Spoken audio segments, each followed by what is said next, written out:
আসসালামু আলাইকুম guys, welcome to my another blog. তো ব্লগের শুরুতেই বলে নিচ্ছি সবাই কেমন আছেন আপনাদের দোয়া আলহামদুলিল্লাহ আমি অনেক ভালো আছি। যশোর টু ঢাকা, সো কিভাবে আমি যশোর থেকে ঢাকায় আসছি সেই ভিডিওটা আজকের ভিডিওতে তুলে ধরবো। সো গাইস চলেন দেরি না করে শুরু করে দিই, আর কথা না বাড়িয়ে সো বাসা থেকে বের হয়ে সরাসরি চলে যাব বাস স্ট্যান্ডের উদ্দেশ্যে। আমি বের হয়ে গেছি ভ্যানে করে।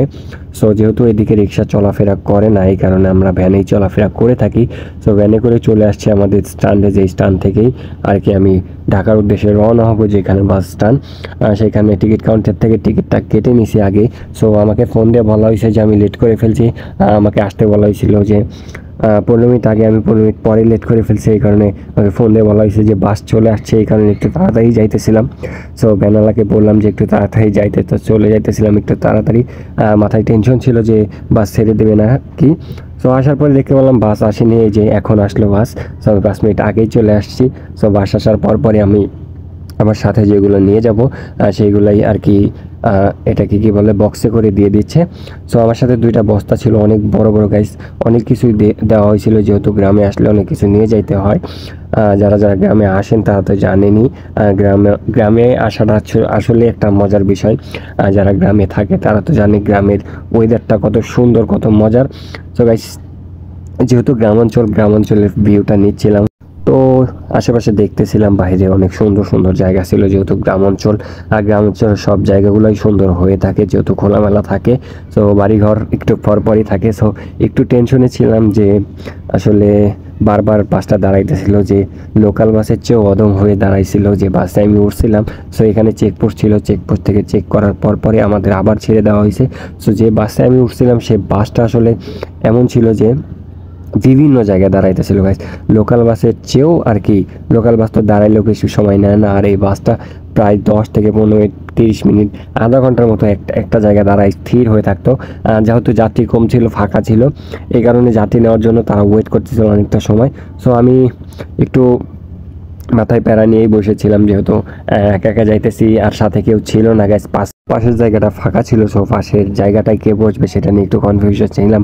আর যেহেতু আগের ভিডিওতে অনেক ইচ্ছা নিয়েছিলাম যে পাশে একটা সুন্দর মেয়ে বসবে, তো এখন দেখা যাক শেষ পর্যন্ত কি আছে কপালে। সো একটু চুলটা ঠিক করে নিয়েছিলাম, যেহেতু প্রচুর পরিমাণে বাতাস ছিল আর জানলার কাছে জানলা খোলা থাকছিল, এই কারণে যেহেতু বাসটা অনেক জোরে জোরে যাইতেছিল।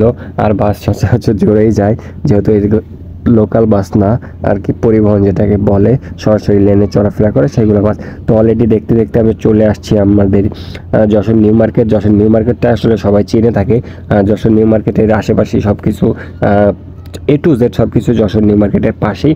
তো এখানে আসার পরে ওয়েট করতেছিলাম, ওয়েট করতে করতে দেখলাম যে আমাদের যে কি বলে ওটাকে, সুপারভাইজার নেমে ওই যে ভিতরে যা বসে ছিল গাইস, এত সময় নিচ্ছে। আমি একটু আগে বললাম যে প্রায় 30 থেকে 40 মিনিট, আমাদের বলা হয়েছিল 10 থেকে 15 মিনিট সময় দেওয়া হবে। সো আমি নিচে যাইনি, যেহেতু একা একা ছিলাম, ভালোই লাগতেছিল না। সো গাইস একটা শসা নিয়ে নিলাম 10 টাকাতে, 2টা ছিল এখানে, 10 টাকা নিচে, 10 টাকাতে 2টা নিয়ে খাওয়া শুরু করে দিলাম। আর বাইরে দেখতেছিলাম, বাইরের সিনগুলো দেখতেছিলাম। আমাকে বলা হয়েছিল সবাইকে 15 মিনিটের কথা, কিন্তু তারা যেহেতু যাত্রী কম ছিল, যে জন্য যাত্রী নেওয়ার জন্য প্রায় 30 থেকে 40 মিনিট এখানে ওয়েট করা হয়েছিল। সো এটা নিয়ে কথা বলার কেউ ছিল না, আর আমিও বেশি কথা বলি নাই, যেহেতু ছোট্ট একটা মানুষ, এগুলো নিয়ে কথা বলা না বলাই ঠিক। আর যেহেতু সবাই কিছু বলতেছিল না, সেখানে আমি কি বলবো। তো এইভাবেই আর কি বর্তমান সময়টা যাচ্ছে, যে কেউ প্রতিবাদ না করলে কেউই কিছু করে না, আর যদি আপনি করেন সেই ক্ষেত্রে আপনাকে চারিদিক থেকেই আর কি বাধা দেওয়া হয়। সো অলরেডি বাসটা ছেড়ে দিছে প্রায় 40 থেকে 50 মিনিট পরে। সো আবার রওনা হয়ে যাচ্ছি। আর এই যে দেখতে পাবেন একটু পরেই যে লোকাল বাসগুলার চেয়েও অধম, আমি কেন বললাম, এই যে দেখতে পাচ্ছেন যে রাস্তা থেকে তারা যাত্রী নিচ্ছে। সো এটা হচ্ছে সাতক্ষীরা এক্সপ্রেস, হ্যাঁ সাতক্ষীরা এক্সপ্রেস বাসটি। সো কোম্পানিকে কি বলবো, কোম্পানির সাথে হয়তো বা কন্ট্যাক্ট নেই। আর যেহেতু এই ভিডিওটা কোম্পানির কাছে যাবে না, যদি যায় সেই ক্ষেত্রে আমি বলবো একটু খেয়াল রাখার জন্য, যে যেহেতু লোকাল বাস না এটা, যেহেতু সরাসরি লেনে চলাফেরা করে। সো এই দিকগুলাই খেয়াল রাখবেন, যে যতটুকু সময় নিয়ে আপনারা আর কি সব কিছু চলাফেরা করে থাকে, মানে যে সময়টা আমাকে বলা হয় আমাদেরকে, সেই সময়টাই মেনটেন করে চলার জন্য। যেহেতু ছোট্ট একটা মানুষ, এই আবদারটা আপনাদের কাছে থাকবে যদি আপনারা ভিডিওটা দেখে থাকেন সেই ক্ষেত্রে। সো গাইস এরপরেই রওনা হয়ে নিলাম, আর একটু ভাবতেছিলাম, আর চোখে কোনো ঘুম ছিল না, যেহেতু রাতে ঘুম হয়েছে ভালোই। সো এরপরে একটু ঘুমাই নিয়ে তারপরে চলে আসছে, এটা হচ্ছে মেবি ফরিদপুর মধুখালীর সেই ব্রিজটা। এই ব্রিজটাই আর কি একটু জনপ্রিয়। সো লোহার ব্রিজ মেবি, হ্যাঁ লোহার ব্রিজ। তো ছোটোবেলায় যখন এদিকে যাওয়া আসা করতাম, তো এই ব্রিজটা দেখার জন্য আর কি অনেক আশা নিয়ে থাকতাম যে এই ব্রিজটার উপর দিয়ে কখন যাবো, এই ব্রিজটাকে কখন দেখবো। সো যেহেতু চলে আসছে এই কারণে একটা ছোট্ট করে ভিডিও নিয়ে নিলাম। আর পাশে একটা কৃষ্ণচূড়া ফুল গাছ ছিল, অনেক সুন্দর ছিল। আর সামনের চিটে যাতে দেখতে পাচ্ছেন সেটা হচ্ছে একটা আপু। সো আপু মেবি তার গ্রামের বাড়ি গেছিলো, আর যেহেতু এখন ঢাকায় চলে যাচ্ছে। তো আপু সামনের চিটে ছিল, পরিচিত ছিল না, চিনতাম না। সো আমার পাশের সিটে এই যে মাগুরা থেকে মেবি আঙ্কেলটা উঠছে, তো আঙ্কেলটা অনেক ভালো মনের মানুষ ছিল। তো পাশের সিটে কাউকে আশা করা আসলেই ঠিক না, এখন বুঝতে পারলাম।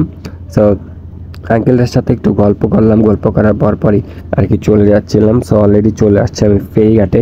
সো ফেরিঘাটে আসার পরই আমাদের বাসটা একটু তাড়াতাড়ি উঠতেছিল ফেরিতে। সো জাম পড়ছিল, যেহেতু একটা ফেরি চলাফেরা করতেছে, মানে একটা যাইতেছে আর একটা আসতেছে, এইভাবেই চলতেছে। আর ওই পাশের ঘাটে মেবি আর একটা ফেরি ছিল। সো অলরেডি আমরা ফেরি উঠে পড়ছি। যেহেতু আমরা বলতেছি কারণ বাসের সবাই এখন একটা পরিবার। সো অলরেডি উঠে পড়ছি, এখানে মালবাহী ট্রাক ছিল, তো সবাই মিলেই আর কি যাইতেছিলাম আমরা এই ফেরি দিয়ে পার হবো। তো অলরেডি আমি 3 তলা চলে আসছি। 3 তলা আসার পরে পুরো দেখেন একটা হলো, এটা হচ্ছে যে পদ্মা নদী মেবি, হ্যাঁ পদ্মা নদী। সো পুরো পদ্মা নদী ফাঁকা, পুরা ফাঁকা। এই যে একটা ফেরি দেখা যাচ্ছে এখানে, এটার নাম কি জানি না, সবাই কমেন্ট করে জানিয়ে দেন যে এটা আসলে কি। সো যখন বিপদ মানে কোনো সমস্যা হবে সেই ক্ষেত্রে এটা ইউজ করা হয়। সো অলরেডি একটা ফেরি দেখা যাচ্ছে আসতেছে, আর এই পাশে আরেকটা ফেরি রেডি করা হচ্ছে। এই ফেরিটাও চলে যাবে, আমরাও চলে যাব। সো অলরেডি আমি চলে আসছি ভিতর দিকে একটু ঘোরার জন্য। ভিতরে আসার পর দেখতে পেলাম এখানে কেবিন সিস্টেম আছে, এখানে বসে আর কি যাত্রী চাপ থাকলে সেই সময় আর কি এইখানে বসে আর কি যাওয়া আসা করা হয়ে থাকে। সো এখন যেহেতু যাত্রী কম সেই কারণে ফাঁকাই আছে। তো এইখান দিয়ে আর একটা নৌকা যাচ্ছিল, যেহেতু ইলিশ মাছ ধরে থাকে। সো আমি একটু আমার ভিডিও নিয়ে নিলাম, আমাকে কেমন লাগতেছে এটা কমেন্ট করে দেবেন। আর প্রচুর পরিমাণে গরম ছিল, এই কারণে বারবার মুখ মুছতে হইতেছিল, চুলে হাত দিতে হইতেছিল। সো অলরেডি একটা সোয়াগ দিয়ে দিলাম, তারপরেই আর কি চলে আসছে আমরা দৌলতদিয়া ঘাটে। সো দৌলতদিয়া ঘাট থেকে আমাদের ফেরি এখন শেষ গন্তব্যে দাঁড়াবে, তারপরে আমাদের নামাই দেওয়া হবে। নামাই দেওয়ার পরই আমরা ঢাকার উদ্দেশ্যে রওনা হয়ে যাব। সো এটা হচ্ছে মেবি কি বলে মানিকগঞ্জ পাটুরিয়া ঘাট যেহেতু। সো পাটুরিয়া ঘাটে আমরা চলে আসছি, আর ওই পাশে ছিল দৌলতদিয়া ঘাট। তো অলরেডি এখন চলে যাব আমরা ঢাকার উদ্দেশ্যে। তো নামার পরে আমরা চলে যাব বিভিন্ন আর কি উপজেলার উপর দিয়ে। কয়েকটা উপজেলা আমাদের অতিক্রম করতে হবে মানিকগঞ্জের, প্রায় ধামরাই, তারপরে আছে আপনার বিভিন্ন উপজেলা আর কি মনে পড়তেছে না এখন। সো অলরেডি রাত হয়ে গেছে, রাতে ভিডিওটা অতটা ভালো আসতেছে না। সো রাতের ভিউটা অনেক সুন্দর ছিল, আর যেহেতু বাতাসটাও একটু ভালো ছিল। তো অলরেডি আমরা দেখতে দেখতে চলে আসছি নবীনগর স্মৃতিসৌধ। তো স্মৃতিসৌধ সবাই চিনে থাকবেন, বাংলাদেশের একটা স্মৃতি। সো আজকের ভিডিও কেমন হয়েছে অবশ্যই জানাবেন, আর পেজে নতুন হলে ফলো দিয়ে দেবেন, পাশে থেকে সাপোর্ট করবেন সবাই। ধন্যবাদ সবাইকে, আসসালামু আলাইকুম, ভালো থাকবেন।